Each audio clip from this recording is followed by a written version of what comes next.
మైసూర్లో one of the best places Venugopal Swamy temple. చాలా అంటే చాలా బాగుంటుంది. చూసారా, మేము మధ్యాహ్నం వెళ్ళాము 12 ఆ టైంకి. కానీ ఎంత అందంగా ఉంది కదా, చుట్టూ వాటర్ ఉంటుంది, మధ్యలో టెంపుల్. కానీ ఎండకు వెళ్ళడం చాలా మండిపోయి కాళ్ళు అసలు. కానీ పర్వాలేదు, మధ్యలో ఈ వైట్ పెయింట్, గ్రీన్ మ్యాట్స్ అలా ఉంటాయి, సో ప్రాబ్లం అయితే లేదు. కానీ చాలా అంటే చాలా బాగుంటుంది. నాకైతే నా ఫేవరెట్ ప్లేస్ ఇది మాత్రం మైసూర్లో చాముండి హిల్స్ తర్వాత. మీరు కూడా ఎవరైనా మైసూర్ వచ్చి తప్పకుండా విజిట్ చేయాల్సిన ప్లేస్ ఇది. ఈవినింగ్ టైంలో అయితే ఇంకా అసలు చెప్పవసరం లేదు. కానీ 6-6:30 టైంలో క్లోజ్ చేసేస్తారు. సో మనం బిఫోర్గానే వెళ్ళాలి కాబట్టి మేము ఇక్కడ 12కి వచ్చేసి ఇక్కడ చూసుకున్న తర్వాత మేము సుఖవనాకి వెళ్ళాము. అది కూడా తెలుసు కదా, బర్డ్స్ ఉంటాయి, చాలా రకాల బర్డ్స్ ఉంటాయి.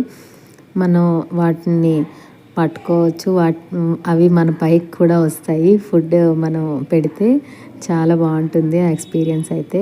మేము అక్క వాళ్ళ ఫ్యామిలీ అందరం అయితే వెళ్ళాము. ఇది కూడా సేమ్ టైంకే క్లోజ్ చేసేస్తారు, ఎందుకంటే ఈ పక్షులన్నీ టైంకి పడుకుని పోతాయి కదా, లైట్ ఫెయిల్ అయిపోతే ఇంకా అవి కూడా అంత యాక్టివ్గా ఉండవు. సో లైటింగ్ ఉన్నంతసేపు అయితే ఇంకా వాటి సౌండ్ కూడా మనం భరించలేము. చాలా పెద్ద పెద్ద బర్డ్స్. ఈ సుఖవనాలో మా రిలేటివ్ అతను ఉన్నారు. సో అందుకు మేము ఆయనకు కాల్ చేసి ఏ టైంకి వెళ్ళాలో అనుకొని వెళ్ళాం. నెక్స్ట్ ఈ పక్షులు వెయిట్కి అయితే అవి ఎగిరితే నన్ను కూడా ఎగరేసుకెళ్ళిపోతాయేమో, అంత వెయిట్ ఉన్నాయి. నేను అంత వాటికన్నా తక్కువ ఉన్నానేమో అనిపించింది, చాలా బరువు ఉన్నాయి. మేమందరం కూడా వాటిని పట్టుకున్నాం. మంచి ఎక్స్పీరియన్స్ అయింది. చాలా చాలా బాగుంటుంది మైసూర్లో ఈ ప్లేస్ కూడా. బట్ ఈవినింగ్ 5:30-6తో క్లోజ్ అయితే అయిపోతుంది. కొన్ని బర్డ్స్ అయితే మ్యూజిక్ కూడా పాడుతున్నాయి, కొన్ని అయితే మనకి విష్ కూడా చేస్తున్నాయి, హాయ్ హలో అనుకుంటా.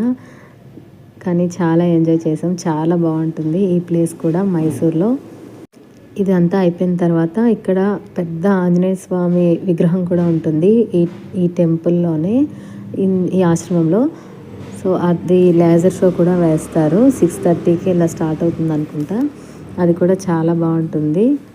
ఇక్కడ మనం ఇవన్నీ చూసినప్పటికీ చాలా టైం అవుతుంది. ఈవినింగ్ ఇన్ కేస్ వస్తే తర్వాత అది లేజర్ షో మనం చూడొచ్చు. ఈ బర్డ్ అయితే అసలు మా ఆయన్ని కొంచెం కూడా విడిచిపెట్టలేదు. నేను మా ఆయన కోసం ఏమనుకున్నా కానీ కాదు, మా ఆయన వేసుకున్న గోల్డ్ చైన్ కోసం కొరికేస్తుంది.